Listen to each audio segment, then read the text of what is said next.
Hello, and thank you for joining us on another episode of the Brazos River Saints. Today, we have Sister Amy Forrest. Hello. Thank you. Thank you for joining us today. Yeah. I'm really glad to have you on the podcast. It's awesome that you've agreed to be with us. I like to talk. Perfect, because there's a lot of people out there that love to listen.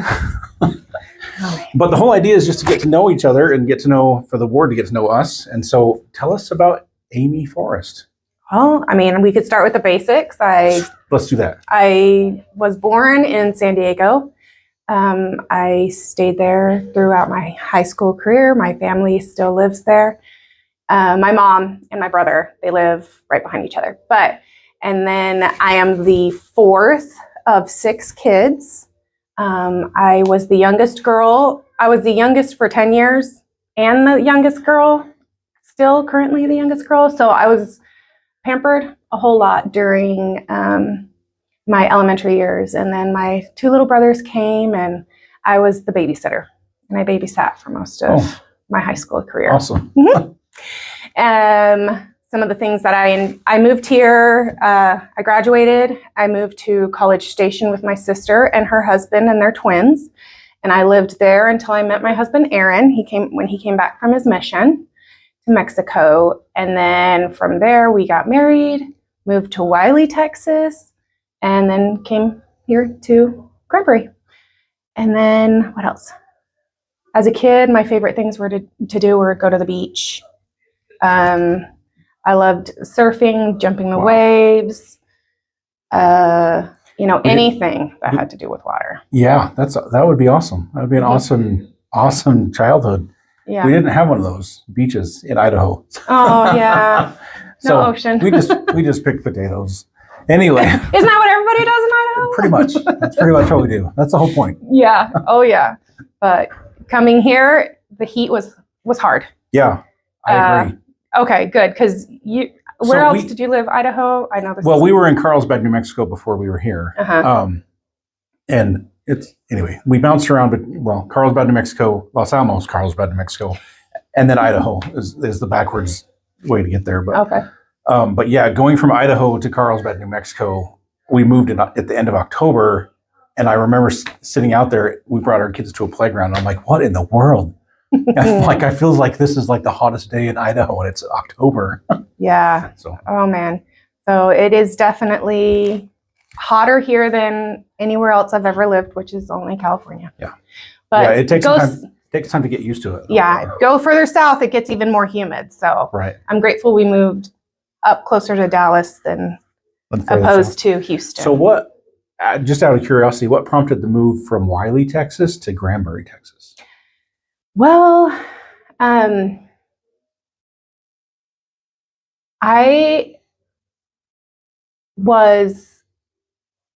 so we had just started a business. Okay. My husband was making knives. He got sick of making knives. So he was selling all his supplies. And then that just kind of unfolded itself. And we started selling supplies for knife makers and jewelry makers and all sorts of people. Any artisan who likes to, do drilling and sanding, we've got stuff for you. But when my kids were little, we used to go for Christmas break to Fossil Rim. Okay. And see the animals and feed the animals down there. And so when it came time for us to decide to move, this was an area that we really enjoyed. My husband loves the country, loves privacy. I don't. So we kind of rallied all that together and ended up in Granbury. Ended up here. Yeah. Oh. We found a warehouse before we found a house, but right. Well, that's the priorities. Get that straight. You have to have the building to make the money before you can get the. Right. So yeah. But it was a fun adventure. We actually ended up moving.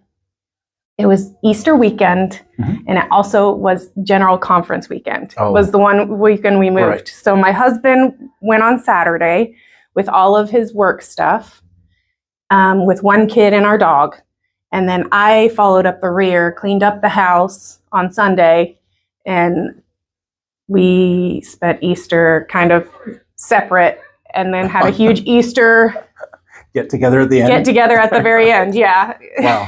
So That's a lot of work. It's a lot of work to move, and I can't imagine what it would take to move a business. And that's a lot of work. Yeah, he has a lot of big tools, so that's why it took 2 days. Yeah, that would make sense. That would make a lot of sense. Oh yeah. So, but you enjoy living in Granbury so far? Oh, I love it. Awesome. Having some type of water around has been nice, and then our house has a pool too, which I once again love water. So yeah, it's really nice, and it helps with those hotter days. But no, it's so nice. I love the community here. I love how like everything's just a few minutes away, unless you want to go to Target. But that's my favorite place. But it's nice. And the ward is great too. It's I'm enjoying that it's more diverse now, and so I don't know. I've liked it. I've really enjoyed it living here. Yeah. Awesome. Well, I like the ward too. They're pretty good. You better. They're pretty good.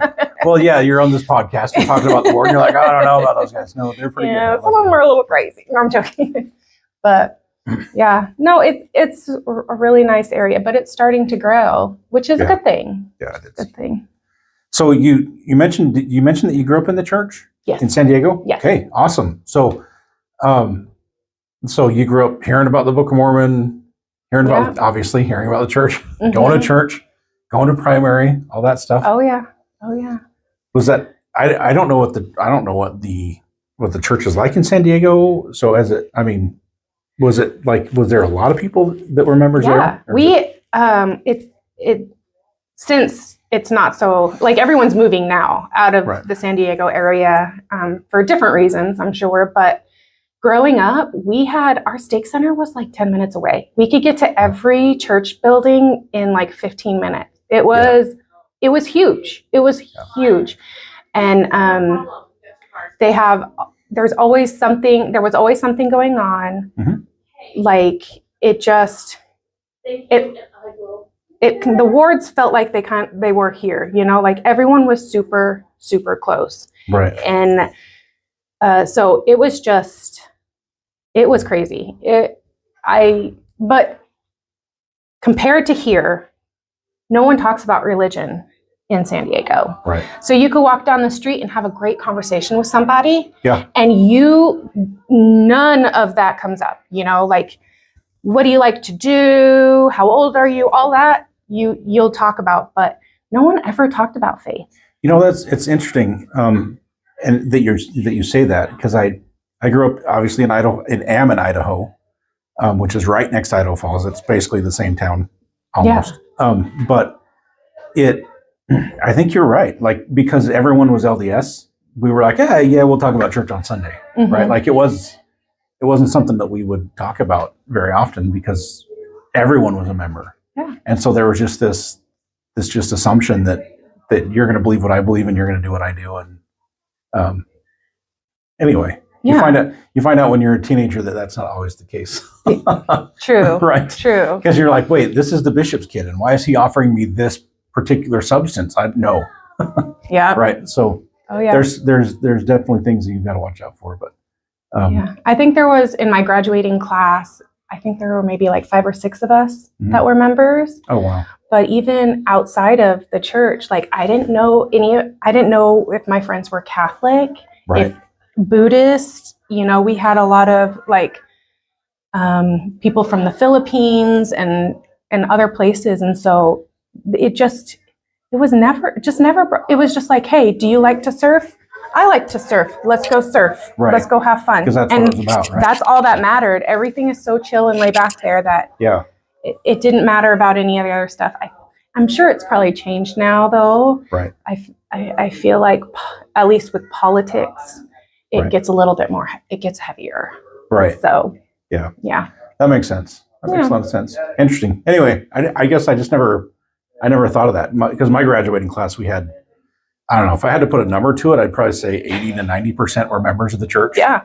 And we had the release time seminary where like you'd take a class off of school and walk out of the school to the seminary building, So I actually have a friend that lives in Granbury that was from Idaho. She's not a member, but she had to take a seminary class during school. Yeah. That's interesting. She's like, we're Mormon friendly here. You know, there's a safe spot for you here. Yeah. Yeah. No, I knew a guy that went to the same high school that I did, and he I didn't meet him until after we hadn't been in school together, but he said that he took a seminary class just to network with people, just to have friends, because he was like the lone Catholic in Hillcrest High School in Ammonite. Yeah, that would be hard. That would be hard. You have like the opposite problem. Anyway. But yeah, no, I think that's cool, and I love to see how the difference. We're all in the United States, right? Right. But like the difference between living in California and Texas and Idaho and Utah and New York. It's so interesting that we could all be in the same country and all have different experiences through life, whether we're members or we're not. And we're so different. I love different. I love meeting different people. Yeah, different people are very interesting for sure. But anyway, that's been interesting to hear you to talk about that. So, but so you grew up in the church. Is there and I'm kind of on the fence slightly about conversion stories, because I think conversion stories are kind of continual. They go. Yeah, we're always converting. Right, but was there a point when you're like, I have to figure this out for myself? Even though absolutely. Oh my gosh, yes. So I actually ended up moving to Texas. I actually graduated in College Station. Okay. From high school, but I was just kind of at a low in my life, and all of a sudden, like I had a bishop who was not as confidential and not as approachable. And so I was kind of trying to talk to him about a few things that I was struggling with. And, that whole ward ended up finding out the next week by the next Sunday. And so it just really put a damper on my relationship with the church. And mostly the people that were there, because, you get the looks and like you feel more now different and we're isolating you type of thing. And so I didn't even get on my knees. I just had the thought, like, what's the point? Like, how is this really going to affect the rest of my life if I keep coming to church, or if I keep doing this or that or the other things to stay close to God? I was like, what's the point? And I actually had a dream that night that I was in an apartment building, and I had a child, and I was pregnant again, and I was all alone, and I wasn't happy, and I could feel the deep despair inside of me. And that's kind of when I was like, that's the difference right there. I knew that I wouldn't be able to be the person I needed to be, or even be happy, if I didn't, stick with the church and try to move past some of the struggles that I was I was going through. And so I kind of went to my mom, and I was like, I need a change. And my mom and dad prayed about it and moved me in with my sister. And I worked really hard. And like you said, like it's one of those things where it's like you keep going back and forth, but I always knew that this is where I needed to be. And then there was another time. Oh, my sister, one of my older sisters had stage 4 cancer, thyroid cancer. And it had moved into her lungs. She had nodules everywhere. And so there was a big struggle there. And we all decided to do a family fast for her.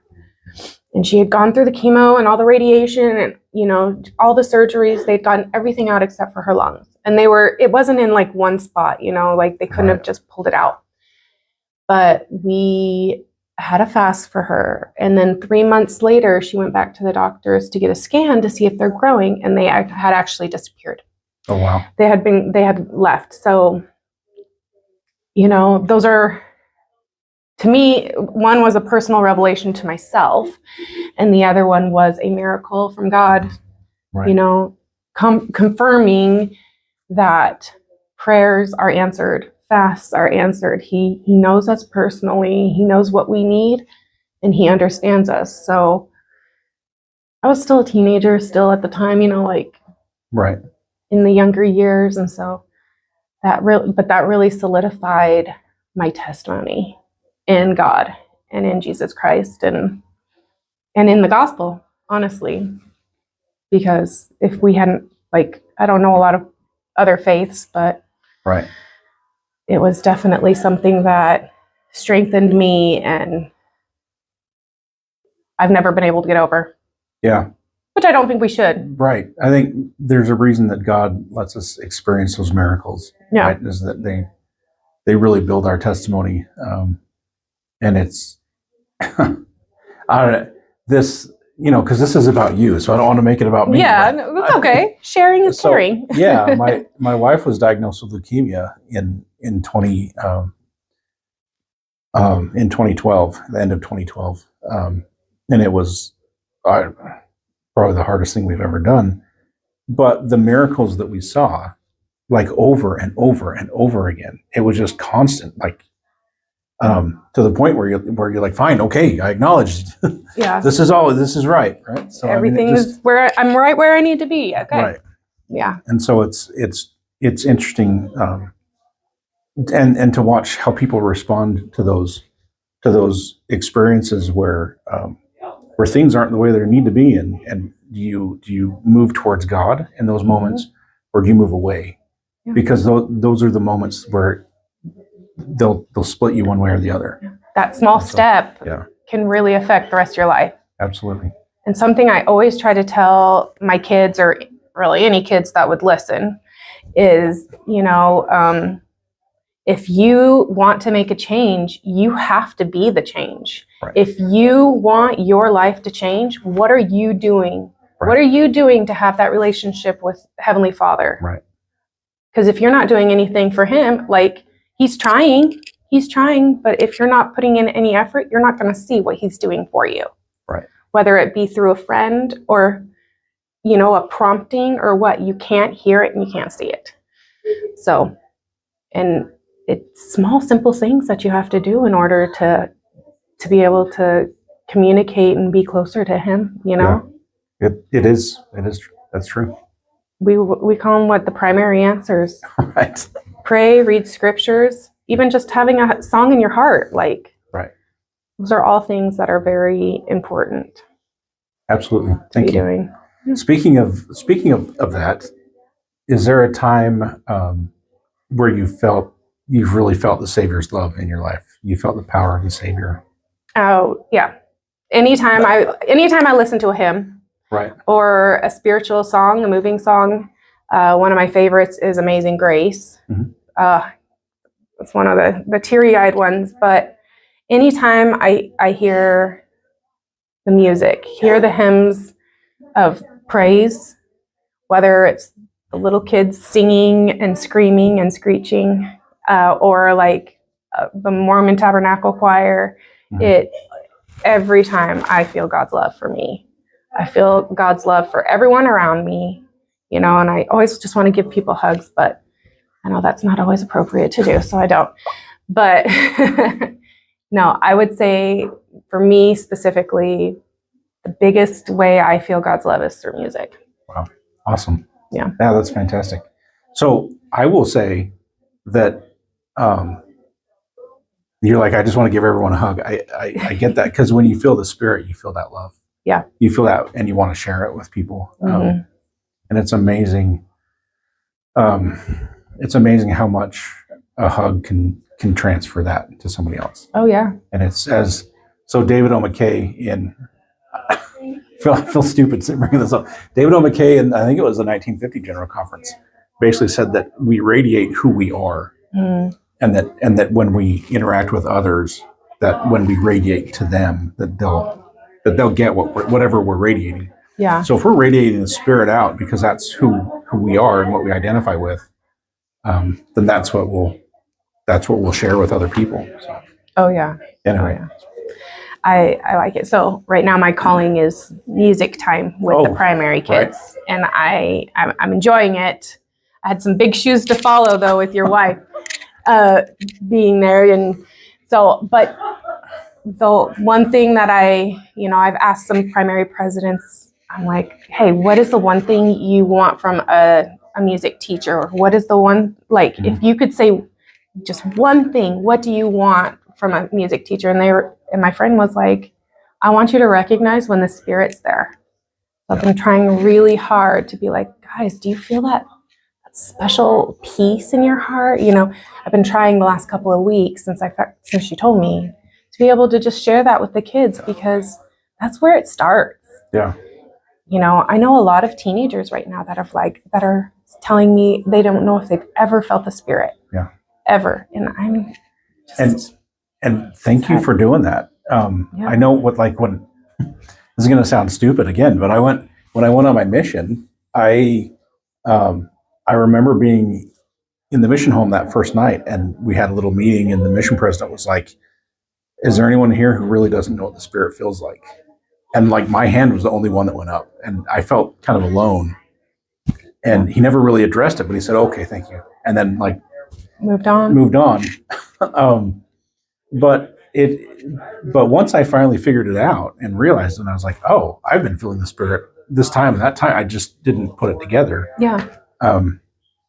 And I think it's really important when we point it out. It's really important to point it out. And there's times in our life where we just need to pray and say, I just want to feel the spirit. That's all I want right now. I just want to feel the spirit. That's it.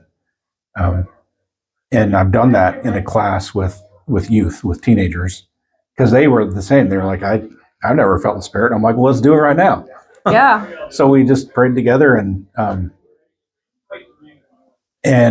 by the end of the prayer, we all said our own separate prayer, and then by the end of the prayer, we all went in a circle. And by the time we got done in that circle of praying, I don't think there was any of them in there that said You couldn't feel it. Yeah, all of them were like, yeah, I get it now. So. And that's one of those hard things, because like everyone feels it in different ways. Right. Some people feel it more, as a comfort. Right. Some feel it as like that fiery furnace that just like is motivating and driving. And some people just feel the peace, and that's all there is. And so like, how do you explain what the spirit is when it's different from individual to individual? Right. So. Yeah. Absolutely. But it's like you said, it speaks to us individually and talks to us individually, which is, I think, one of the best things about the gospel is that it's taught one by one. Mm-hmm. Is that even, and it doesn't matter from the poorest person to the richest person. We all have to be taught the gospel one by one at a time, right? Yeah. So, oh yeah. We're all worthy to be in that. If we all have the same willingness to be worthy to go to the temple. So he's going to be there for us no matter what, no matter who we are. And I think that's another important thing for us to always remember too. Like, I don't have to be like you in order to, be strong in my faith and then be able to go to the temple or be at church and get those sacred vows renewed. I can be me. I can be who I am, and as long as I'm following the Lord's path for me, I'm good. Like it's a progression. Obviously, I'm not perfect. Right. No, but I think that's it's a progression. Yeah, but our identity doesn't disappear as we get closer to the Savior. No, I would actually say it probably gets amplified more as you get closer to the Savior. Absolutely. The more your own personal identity comes out. Yeah. Well, and it's like the talents. Right. Like, are we hiding our talents? Because if we're hiding our talents, we're not following Christ. Right. We have to amplify and double our talents. And that makes us more unique because we're doing what the Lord wants us to be doing, because those are the talents he gave us, you know? And or are we just withering away and not trying and just here? Right. So I like that, we're amplified as we get closer to Christ. I really like that. Yeah, I think it's true. And it's the whole concept of, you and your spouse will be exalted together. Yeah. And it takes two of you. Like, you can't do it by yourself, and it takes both of you together through Jesus Christ. And so, but once you get there, your personality and who you are doesn't disappear. It's not. It's you are uniquely you for all of eternity. Yeah. So you better learn how to live with yourself now. Yeah. And your spouse. And your spouse. Right. Yes. Yes. Yeah. Yeah. And, Aaron and I have definitely had our spats, and he, like I said before, he's more of an introvert and I'm an extrovert introvert. I like being around people. I'm fed by energy. Right. But then I crash. On your own terms. Yeah. Whereas my wife likes to say, because my relationship is the same. As a matter of fact, I will point out that doing this podcast is so outside of my. Well, good for you. I have been stretching yourself. I have been so far outside of my comfort zone. But my wife is the same, where she likes to talk to people and be friends with people, but it's like on her terms. Like, this is the way it needs to be. And I'm like, okay, whatever. Yep. But we do us, but we always learn how to come back together as we're supposed to, and everything that aligns with us is what is important to us. Right. And that's, like, he can love his football and his basketball, and I can love my, rom-com movies and swimming, and we are still we're still a unit, and we still have, we're both trying to get towards Christ, and we're trying to get our kiddos towards Christ as well. And it all is just working together and making sure whatever we're doing is what's best for us and our family. Right. So, yeah. Raising kids is hard. Oh, yeah. Yeah. If I only knew, I wouldn't. No, just kidding. I still wouldn't have kids. Well, and each one is so different too. Right. Like Cliff and Emily. They're completely opposite. Complete opposites. And Caitlin and Wyatt are similar to each other. They both like to banter. But then I've got my middle child who would be just so happy to read a book in his room by himself for days and days and days, and then come out to play video games and eat. So I have to say this. I have to say this about Eli. So I know that he's brilliant. Yeah, he is. But he went to EFY, and my son was there at EFY, and apparently there was some sort of challenge. The Book of Mormon? To read the Book of Mormon. Yeah. Oh my gosh. So he read it like in the week, before the EFI was done. He was like, I'm going to read it right now. Yeah. He just sat down and read the whole thing. As soon as he puts himself, as soon as he decides something, it's over. Like, don't even try to change his mind. He's going to do that thing. Yeah. And oh my gosh. Yeah. He is one brilliant kiddo. He can have a conversation about, his favorite thing is history and politics. Right. He knows everything about every single type of politics there is in the world. Just loves them. He can tell you the flags for each country. Interesting. Yeah. It's insane. Fun with flags. So yeah. So it's like Sheldon Cooper. He's like, fun with flags. All right. Yes. He's my Sheldon Cooper. Gotcha. He's my Sheldon Cooper for sure. But he's awesome. But he also makes a mean omelet. Interesting. He can do grilled cheese, but his favorite thing is eggs. He'll make eggs and brownies. Right. And I'm pretty sure he could live off of that. And ramen. He can live off that for days. Yeah. So, then, I've got my Caitlin girl who, is in college right now, and she's finally going out and doing stuff, and she just loves to be with her friends. Right. But she wants to be with the people she knows, that's where she's comfortable. And then Wyatt, he'll go and play with anybody. He'll do all the things, anything. He is down for a good time. If it gets him, I can't say gets him out of the house because he does like to be in the house too. But if it's going to be fun, he's there. Gotcha. Interesting. Yeah. Mm-hmm. But it's hard. It is. It is. It's worth it, but it's hard. Anyway. Yeah. All of the different, like how you discipline has to be different. Because that's true. That's true. Yes. I can look at Wyatt Matt and be angry and look at him, and that's all he needs. Yeah. Eli could care less. He could care less. He's like, so? Right. And Caitlin's just like, I know. Right. I don't even have to say anything. She's like, I know. I got a D. I know. I'm working on it. Okay. Yeah. Fascinating.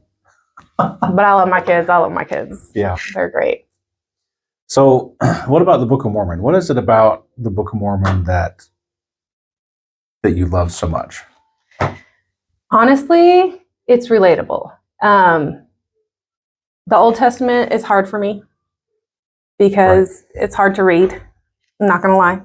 But the Book of Mormon, there's so many different stories in there that you can really find a way to make it relevant in your life. Like the fathers, the stripling warriors, the fathers put down their weapons, like I know people who were abused as kids.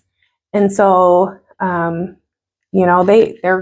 they decided to go on a different path and decided not to be that way, Right. And it just is just about how the mothers raised the boys to be the best that they could be and to be able to, and I know that was a far-fetched thing, but you know what I mean? Like there's just different ways that we can relate to Nephi or to, like, have I had a sibling who's hated me so much that they've bound me? No.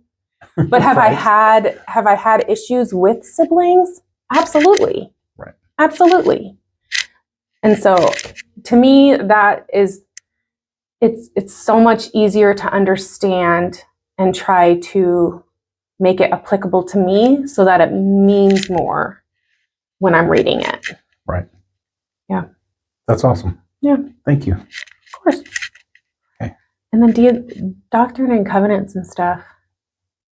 I just kind of like that it's newer. Yeah. Yeah. Yeah.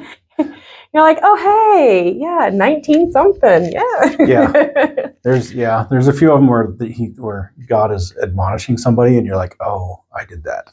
Mm-hmm. Oh, I guess that's for me right now. I've complained. I'll tell you right now.